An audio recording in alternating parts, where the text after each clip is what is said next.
All right, so we're on to the third setup. So we had a z-test, we had a t-test, now we have a p-test. Now I talked about doing an experiment on our friends and everything. This is the one you're going to want to do the test on with your friends, whoever you want to interview. In the end, this is just a yes-no scenario. So we have P, which is our population proportion.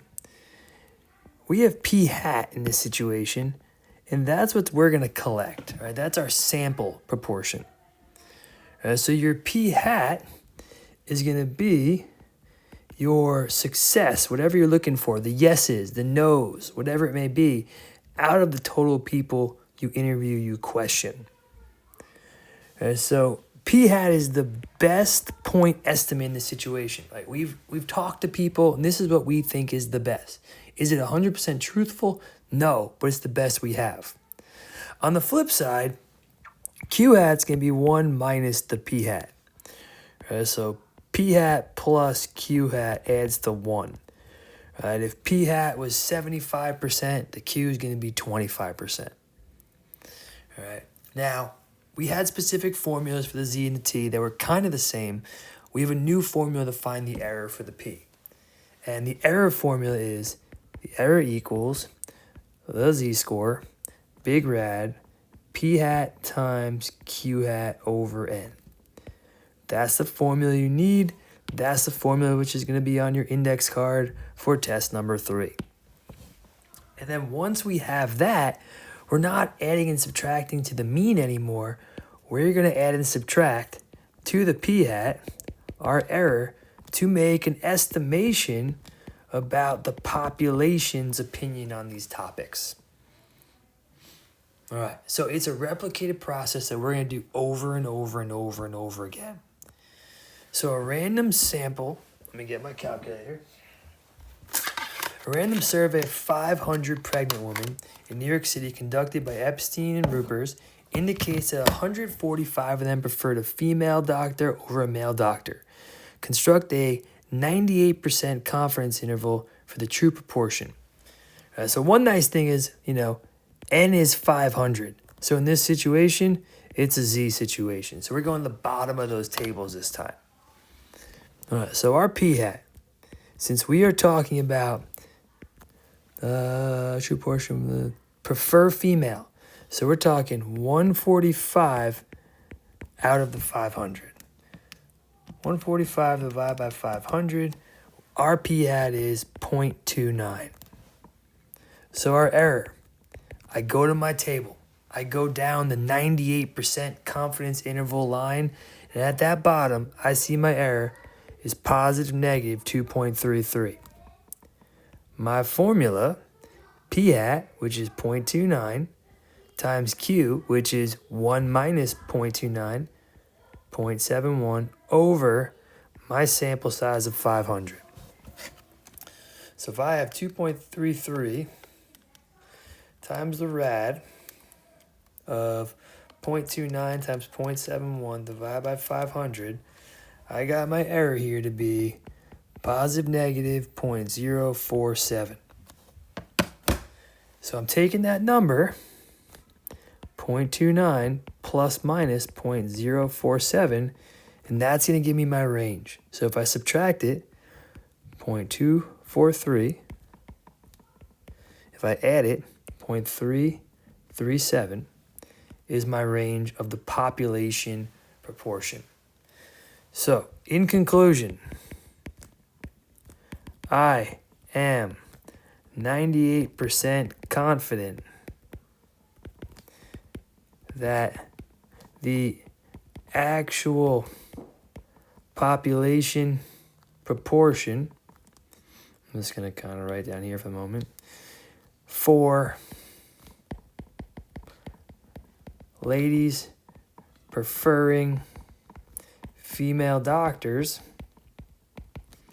is between 24.3% and 33.7%. There's my sentence. And this is good. This is something we can replicate over and over and over again that goes really well. So like I said, we're going to have that assignment where we're going to go out, We're going to survey more than 40 people or whatever. And we're going to do this. And we're going to get an answer to whatever we're trying to figure out. All right, let's try the next one. So, a public opinion research firm finds that 312 of the 688 families sampled prefer the new brand of orange juice. P at 312, 688. All right, 0.45 with a little rounding. All right, so it's estimated based off our sample, 45% of the people like that new orange juice. Right, but we want to make an actual estimation for the actual answer. So to find the actual answer, our error. All right, 95%, 0.95 on the table, positive, negative, 1.96. And again, this is a Z because we have so many people. We got the rad, 0.45 times 0.55, because those add to 1, over 688. All right, so here we got 1.96, 0.45, 0.55 over 688, and my error is positive negative 0.037. So I take my estimation, I add and subtract 0.037, 0.413, 0.487. So, what's our saying? I am 95% confident that the true proportion of all families who prefer the new brand of orange juice is between 41.3% and 48.7%. Right, so I am 95% confident that the true proportion of all families who prefer the new brand of orange juice is between 41.3% and 48.7%. Same process, replicated over and over and over again. Right. Another thing is that kind of we could focus on is when we designed confidence intervals for population means, we oftentimes researched ahead of time on how large of a sample we'd need in order to get a certain margin of error with certain confidence. So the idea here is that people that work in statistics, they can mathematically calculate how big of an error we need by figuring out how many people we should get. Right? So, if we want data to work for us this way, only have 100 people. If we want data to work for us this way, have 5,000 people. Right? So we have a formula that can help us out to figure out what specific sample we need to make something work for us. Our formula is the following: 0.25 times the z-score squared over the error squared. So before conducting nationwide polling prior to a national election, most good companies will decide ahead of time how many people to include in the poll based on a particular margin of error and confidence interval. Let's say that Gallup wants to conduct a poll to see what proportion of Americans are in favor of healthcare reform. Gallup wants to be 95% confident with a margin of error of 3%. All right, so N equals 0.25. Our margin of error is 3 percentage points, so 0.03 squared. If we're talking 95% confident, just like the previous problem, 1.96 squared. All right, so I make my fraction bar, 0.25 times 1.96 squared divided by 0.03 squared, 1067.11. So we have to round to 1068. So to make this data work for them, they must round up, not down. So if they have 1,068 people under a 95% confidence interval, they will most likely be able to get their 0.03 error that they're looking for. So here we got, so let's do a few more. If you plan on conducting a poll to find the percent of bars, taverns, pubs that Eddie its customers, you want 95% confidence interval, 6 percentage points. 0.25, 1.96 squared again, 0.6 squared. All right, so change up the number here. 266.7, round up. We need 267 people to make this work for us. All right. A college student organizer wants to start a nightclub for students under the age of 21. To assess support, they will select a simple random sample of students and ask respondents if he or she would patronize this type of establishment. What sample size is required to obtain a 90% confidence interval with a margin of error 0.04? All right, another n problem. 0.25, 0.04 squared. All right, now we go to our 90% column. We go down 1.645. All right, so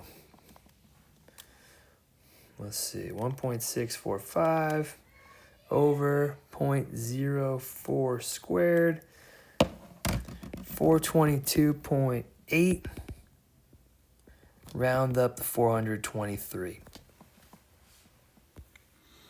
All right, problem 3. A random sample of 390 students taking math courses at a college were conducted. If we found that 260 of them... All right, so here's the thing. I'm reading this. It's not an n problem. This is a confidence interval problem. This is a proportion problem. We're talking p hat here.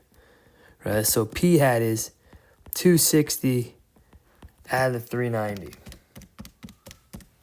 That gives us 0.67. Right, so what are we talking about? It's found that believe the math finals should be optional. 67% of people think math finals should be optional. That ain't going to happen. So, error. We have 90%, so we got 1.645. Big rad, 0.67 times 0.33 over the 390. 1.645, big rad, fraction, 0.67 times 0.33 over 390. My error is plus minus 0.039. So 0.67 plus minus 0.039, that leads to 0.631